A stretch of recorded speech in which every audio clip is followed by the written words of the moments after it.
Hi, in front of me is TCL SE, and today I would like to show you how you can download and apply live wallpaper called Magic Fluids.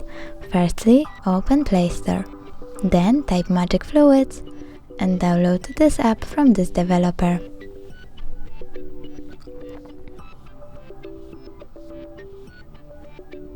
Now open it and tap at the bottom right corner, choose Settings. Click I accept and customize your wallpaper however you want.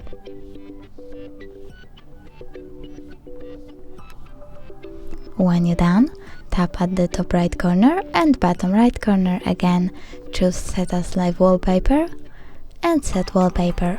Decide if you want it to be on home screen or home screen and lock screen by tapping on one of the options. Now when I go back,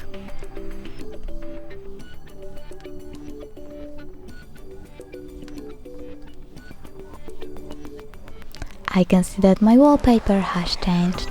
Thanks so much for watching. If you enjoyed this video, don't forget to leave a like, comment and subscribe. Bye!